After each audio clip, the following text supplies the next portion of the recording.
শ্রমিকের মর্যাদা, ভবিষ্যৎ সুরক্ষা ও শিশু পুষ্টির দাবিতে সোচ্চার অঙ্গনওয়াড়ি কর্মী সহায়িকারা। মাথাভাঙ্গায় পশ্চিমবঙ্গ অঙ্গনওয়াড়ি কর্মী ও সহায়িকা কল্যাণ সমিতির সাংগঠনিক সভা। পশ্চিমবঙ্গ অঙ্গনওয়াড়ি কর্মী ও সহায়িকা কল্যাণ সমিতির কুচবিহার জেলা কমিটির উদ্যোগে মাথাভাঙ্গা ১ ও ২ ব্লকের সাংগঠনিক সভায় শ্রমিকের মর্যাদা, ভবিষ্যৎ সুরক্ষা, শিশু পুষ্টি ও অঙ্গনওয়াড়ি পরিষেবার উন্নয়নের দাবিতে সরব হলেন কর্মী ও সহায়িকারা। সভায় রাজ্য কমিটির সভাপতি অঞ্জন মণ্ডল বলেন, নতুন রাজ্য সরকার অঙ্গনওয়াড়ি কর্মীদের সম্মানী ৫,০০০ টাকা বৃদ্ধি করে ইতিবাচক পদক্ষেপ নিয়েছে। তবে অন্নপূর্ণা প্রকল্প বন্ধ হয়ে যাওয়ায় উদ্বেগ প্রকাশ করেন তিনি জানান, দেশে প্রায় ৪৮ লক্ষ অঙ্গনওয়াড়ি কর্মী ও সহায়িকা শিশু ও মাতৃস্বাস্থ্যের গুরুত্বপূর্ণ দায়িত্ব পালন করলেও তাদের নির্দিষ্ট কোনো কর্মপরিচয় নেই। সরকার তাঁদের সরকারি কর্মচারীর স্বীকৃতি দেয় না, আবার শ্রম দপ্তরও শ্রমিকের মর্যাদা দেয় না। ফলে তারা কেবল সম্মানীভিত্তিক কর্মী হিসেবেই থেকে যাচ্ছেন এবং পেনশন, গ্র্যাচুইটি, সামাজিক সুরক্ষা ও অবসর পরবর্তী আর্থিক নিরাপত্তার মতো মৌলিক সুবিধা থেকে বঞ্চিত হচ্ছেন। অঞ্জন মণ্ডল বলেন, ৬৫ বছর বয়সে কর্মজীবন শেষ হওয়ার পর অনেকের জীবন জীবিকা সংকটে পড়ে, যা অত্যন্ত মানবিক ও সামাজিক উদ্বেগের বিষয়। পাশাপাশি সুপ্রিম কোর্টের নির্দেশ কার্যকর, গ্রুপ সি ও গ্রুপ ডি মর্যাদা, এসএমপির বরাদ্দ বৃদ্ধি, বাজার দরের সঙ্গে সামঞ্জস্য রেখে ডিমের মূল্য নির্ধারণ এবং অঙ্গনওয়াড়ি কেন্দ্রগুলিতে পানীয় জল, শৌচাগার, বিদ্যুৎ ও পরিকাঠামোর উন্নয়নের দাবিও তোলা হয়। সংগঠনের পক্ষ থেকে জানানো হয়, নতুন সরকারের প্রতি তাদের আস্থা রয়েছে, তবে কর্মী সহায়িকাদের অধিকার, শিশু পুষ্টি ও আইসিডিএস পরিষেবার উন্নয়নের দাবিগুলি উপেক্ষিত হলে ভবিষ্যতে গণতান্ত্রিক আন্দোলনের পথেও নামতে প্রস্তুত রয়েছে সংগঠন। আমার নাম অঞ্জন মণ্ডল, আমি পশ্চিমবঙ্গ অঙ্গনওয়াড়ি কর্মী সহায়িকা কল্যাণ সমিতির রাজ্য কমিটির সভাপতি। খুব দুর্ভাগ্যের বিষয়, ভারতবর্ষের কর্মক্ষেত্রের জায়গায় নির্দিষ্ট স্ট্যাটাস রয়েছে। কেউ সরকারি কর্মচারী, কেউ শিক্ষক, কেউ আবার বেসরকারি সংস্থায় কাজ করে, তাদেরকে শ্রমিক বলা হয়। দুর্ভাগ্যবশত অঙ্গনওয়াড়ি কর্মী এবং সহায়িকাদের নির্দিষ্ট কোনো স্ট্যাটাস নেই। শ্রম দপ্তর শ্রমিকের মর্যাদা দেয় না, সরকার সরকারি কর্মচারীর মর্যাদা দেয় না। তারা চিহ্নিত হয়ে আছে সাম্মানিক ভাতা প্রাপ্ত কর্মী হিসাবে, যেরকমভাবে বিভিন্ন এমএলএ, বিধায়ক, প্রধান, চেয়ারম্যান সবাই সাম্মানিক ভাতাপ্রাপ্ত, সমস্ত সুযোগ সুবিধা পায়। কিন্তু দুর্ভাগ্যবশত অঙ্গনওয়াড়ি কর্মী এবং সহায়িকারাও সাম্মানিক ভাতাপ্রাপ্ত, কিন্তু তাদের অন্য কোনো সুযোগ সুবিধা নেই, তাদের ভবিষ্যৎ বলে কিছু নেই, টেনশন নেই। আজকে যারা ৬৫ বছর পর্যন্ত এদের কাজ, ৬৫ বছর পরে যখন ছাঁটাই করে দেওয়া হয়, তখন তাদের দুমুঠো অন্ন জোগাড় করতে গিয়ে তাদের নাস্তানুবোধ হতে হয়, মান সম্মান খুইয়ে আবার সেই ৬৫ বছরে রাস্তায় হকারি করতে নামতে হয়, এমনকি দুর্ভাগ্যবশত ভিক্ষা করতেও নামতে হয়। সেটা আইসিডিএসের দপ্তরের পক্ষে এটা একটা অত্যন্ত লজ্জাজনক বিষয়। এই বিষয়েও যদি দৃষ্টিপাত করা হয়, আমার মনে হয় মানবিক সরকার মানবিক দিকটা চিন্তা করতে পারবে।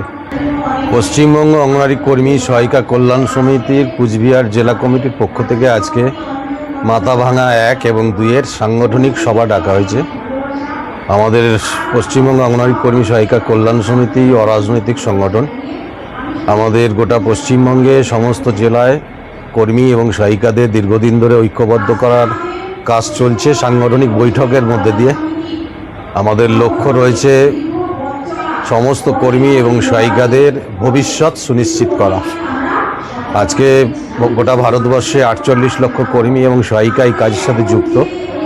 তারা বিভিন্ন সমস্যা, অব্যবস্থা, বঞ্চনা, অপমানের মধ্যে দিয়ে কাজ করছে, সেগুলো দূর করা, পাশাপাশি বহু অধিকার থেকে বঞ্চিত হচ্ছে এবং কতগুলো দাবি তৈরি হয়েছে বিভিন্ন হাইকোর্ট এবং সুপ্রিম কোর্টের নির্দেশে। বিশেষত গুজরাটে রায় বেরিয়েছে, সরকারি স্বীকৃতি দিতে হবে গ্রুপ ডি এবং গ্রুপ সি, সহায়িকাদের গ্রুপ ডি, কর্মীদের গ্রুপ সির মর্যাদা।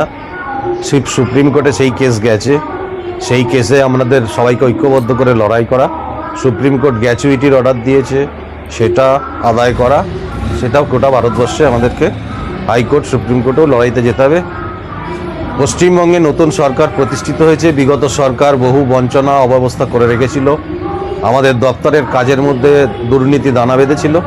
নতুন সরকার প্রতিষ্ঠিত হয়েছে, এখনও সমস্যা রয়েছে। ডিমের দাম অগ্নিমূল্য, কোথাও ৮ টাকা, কোথাও ৯ টাকা, পাহাড়ে ১০ টাকা, কিন্তু সরকার ৬.৫ টাকা দিচ্ছে। সেই টাকায় শিশুদের বা মায়েদের, গর্ভবতী মায়েদের ডিম দেওয়া সম্ভব নয়।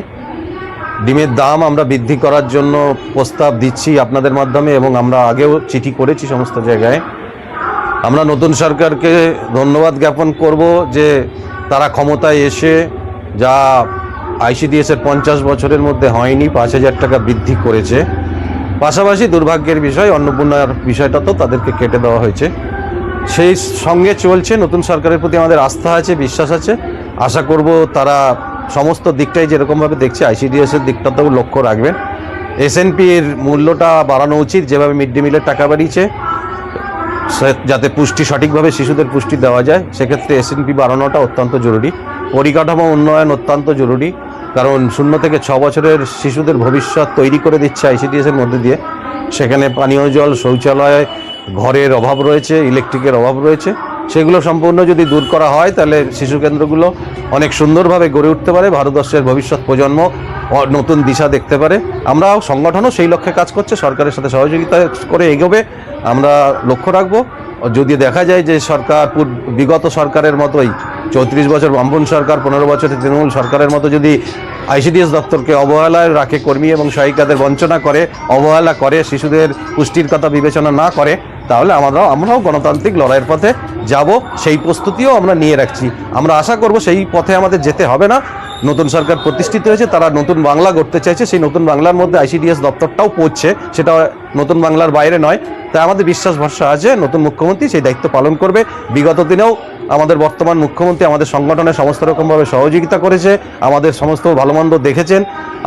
উত্তরবঙ্গের পর্যটন মন্ত্রী মাননীয় শঙ্কর ঘোষ মশাইও আমাদের সমস্ত রকম বিষয়ে সহযোগিতা করেছে। আশা করি ওনারা আমাদের প্রতিনিয়ত সহযোগিতা করবে। আমরা সমন্বয়ের মধ্যে দিয়েই কাজ করতে চাই।